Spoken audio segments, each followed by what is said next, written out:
Solar system سے نکلنا۔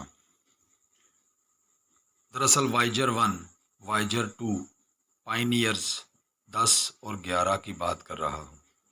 تازہ ترین اپ ڈیٹ کے مطابق وائجر 1 اور وائجر 2 اس وقت سولر سسٹم کے آخری کناروں پر ہیں۔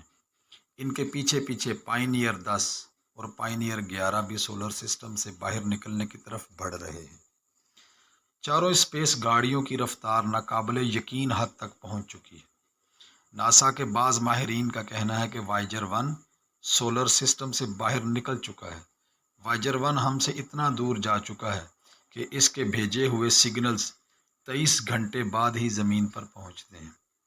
اس سے آپ اندازہ لگائیں کہ وائجر 1 کہاں سے کہاں چلا گیا ہے۔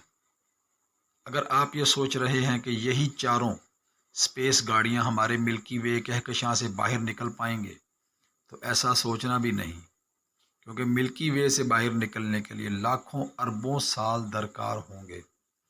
ہم اس قدر بے بس ہیں کہ 2000 ارب کے قریب کہکشاؤں میں صرف ایک درمیانی سائز کہکشاں سے بھی نہیں نکل سکتے۔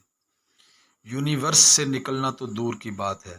ناسا فلکیات دانوں کا کہنا ہے کہ وائجر 1 کا رخ ہمارے قریبی ستارے پروکسما سینٹوری کی طرف ہے، یعنی وائجر 1 45 سالوں سے مسلسل پروکسما سینٹوری ستارے کی طرف بڑھ رہا ہے۔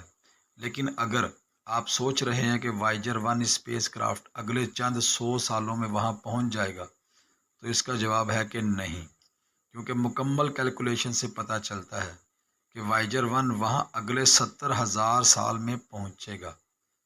میں پھر دہراتا ہوں کہ 70 سال نہیں بلکہ 70,000 سال، جبکہ وائجر 2 بھی وائجر 1 کا پیچھا کر رہا ہے۔ اس طرح پائنیئر 10 اور الڈیبیرن نامی ستارے کی طرف بڑھ رہا ہے اور یہ تقریباً 20 لاکھ سالوں کے بعد وہاں پہنچے گا۔ اس کے علاوہ پائنیئر 11 جس ستارے کی طرف بڑھ رہا ہے وہ ہم سے بہت ہی دوری پر واقع ہے، اور یہ کہا جاتا ہے کہ مذکورہ اسپیس کرافٹ اپنے قریبی ستارے تک 40 لاکھ سال کے بعد ہی پہنچ پائے گا۔ لیکن کیا یہ صحیح سلامت وہاں تک پہنچ پائے گا؟ یہ معلوم نہیں، کیونکہ وہاں سے ریڈیو سگنلز وصول ہونے میں دشواری پیش آ رہی ہے۔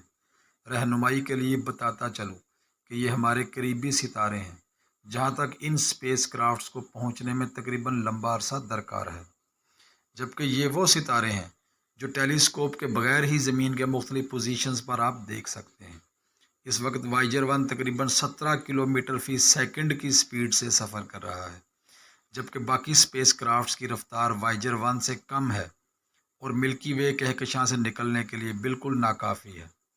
ملکی وے کہکشاں سے نکلنے کے لیے ان اسپیس کرافٹس کو کم از کم 1000 کلومیٹر فی سیکنڈ کی ویلوسٹی چاہیے، جبکہ اتنی زیادہ سپیڈ حاصل کرنے کے لیے ان اسپیس کرافٹ کے پاس کوئی طریقہ نہیں ہے۔ مطلب یہ کہ مذکورہ اسپیس کرافٹس کبھی بھی ملکی وے کہکشاں سے نہیں نکل سکیں گے۔ تحریر تحسین اللہ خان۔